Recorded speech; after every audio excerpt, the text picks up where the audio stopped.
Alright, while I'm filming this video, I got the information about a huge kaboom in Feodosia. It's Crimean Russian base. They moved many of their ships to this port thinking that it's more safe. And definitely something is burning there. I can see the silhouette of the big ship actually, so for sure it's the ship.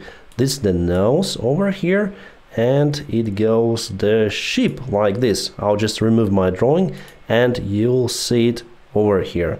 So for sure, yes, it's ship. It could be the civilian ship from the construction, or it could be the Russian military, or we have some of the speculations that it might be even an Iranian ship which delivered some drones to the Russian army in Crimea. Let me show you the location of the port. So this is Crimea and Feodosia is located in this area. This is the port itself. As you can see, this port is defended from this side by the high terrain. Nevertheless, Ukraine might have launched some of the drone boats directly to this place. Before, Russia moved some of their ships from Sevastopol to Novorossiysk plus to Feodosia. There are still some left in Sevastopol, but mainly Russia afraid for their ships. The Russian military ships are unable to protect themselves. Interesting. Just a few days ago, Ukraine presented the new drone boat. It's called Mamai. It's big, it's capable, and I think it has the new control system and communication devices. Maybe today it was the test of those drone boats. Indeed, the kaboom was really big out there. Definitely we're gonna see the results tomorrow. Hello my friends and welcome. Let's start from the front lines. Let's zoom to Novomikhailivka. That's the village on the south from Marinka. So here we go with it. Russia tries active attack attempts and establish their control over it, but everything that they might do is just to ruin everything. So every settlement, village or town which they had already taken under control, they totally demolish. The only exclusion is the southern part of Ukraine, where Ukraine wasn't able to provide resistance. It's also the question why. So Russian army took vast territories, many of the villages, towns, and even Kherson city without the resistance from the Ukrainian side. But today they have the huge resistance even in the small villages like, for example, Novomikhailivka. Well, if we check out this screenshot, the part of the video that I'll publish obviously on my Telegram channel, it shows the failed Russian attempt attacking Novomikhailivka village once again. At some point the Russian convoy was forced to turn back because of the heavy losses in infantry, and they didn't even care about the wounded soldiers of them,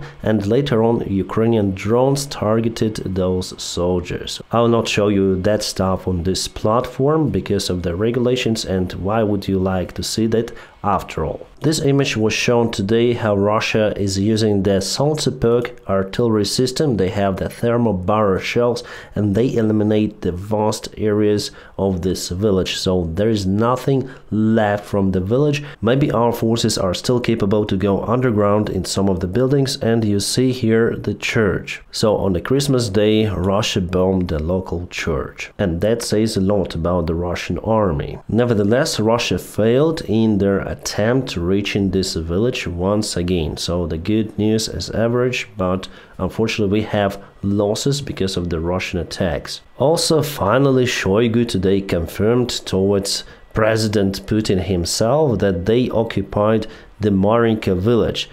So the Minister of Defense told to the president of the country, Putin, that they've took one village.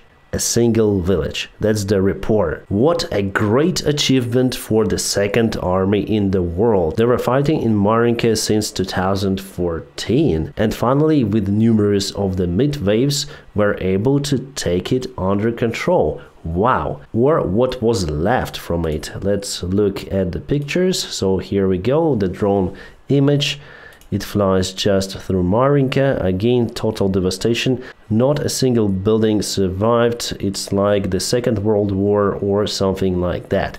The scale of this war is definitely very similar to the Second World War if we speak about the ammunition which is used and the front lines lengths. Yet there are not as many soldiers as it was in the Second World War actively fighting on the front lines, but you know, modern day technologies changed and you need less live force to cause the similar devastation. Because because the modern-day weaponry is obviously more advanced and more deadly. The Marinka village is located on the north from Novomikhailivka. It is over here.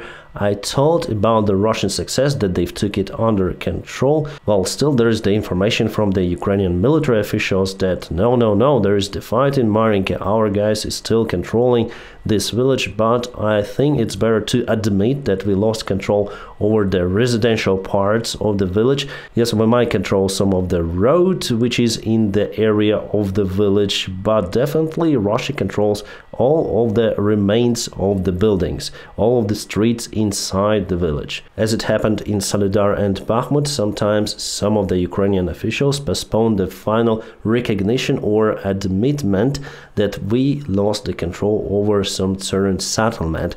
So now it's better to admit it and concentrate the forces to defend the Kurakhove village. So right now Ukraine absolutely must send the engineering equipment to Kurakhove to build the huge defense lines right now, even yesterday, several of them near to this village, because 100% Russia will move towards it in the nearby future, in a several months for sure. And we need to defend this area to organize the proper defense, as for example Russia did on the south. Because in Avdiivka, Ukraine didn't make it properly, but still successfully repelling the Russian attacks in Avdiivka. It's the miracle, I would say, judging on how many forces Russia sends constantly in Stepova, for example. Well, today they were calm from the information I got, but nevertheless the front lines are boiling, including Avdiivka. Because of the temperature fluctuations above and below freezing point, Russian army is still not ready to advance massively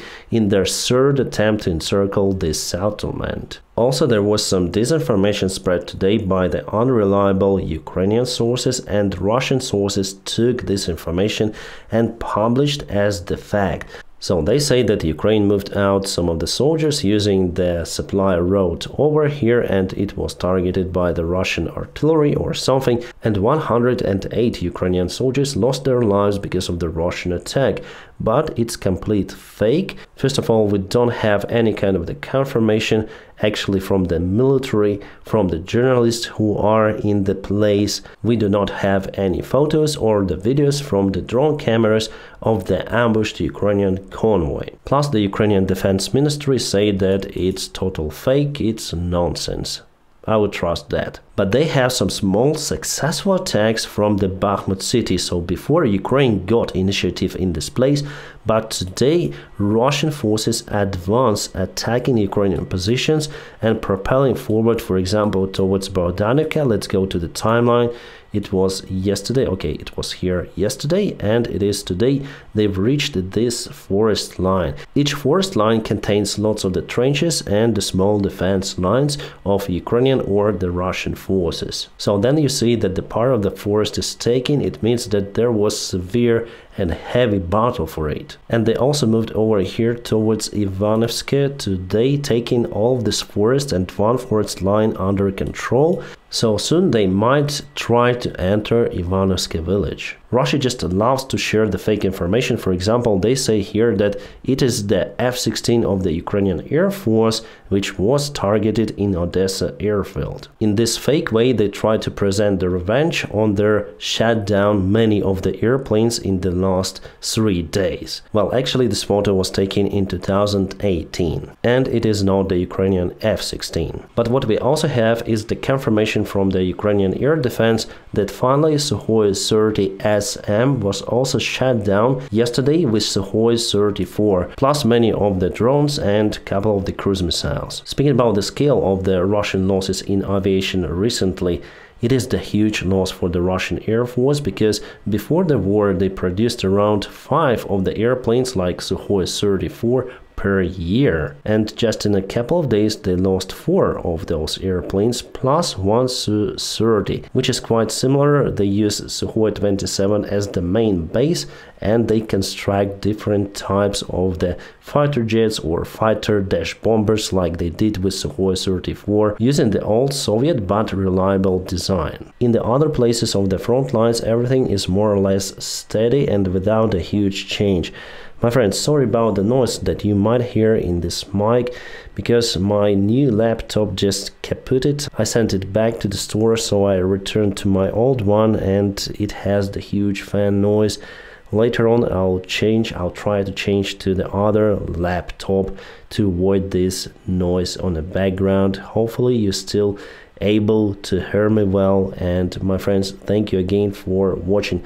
Let's go to other topic, and now let's speak about the chances for Putin to win the war in Ukraine. Generally speaking, I think that those chances are unreal. Even though Ukraine has problems with delivery of the weaponry, plus with the mobilization of the new army men, still Ukraine is capable to withstand its sovereign right.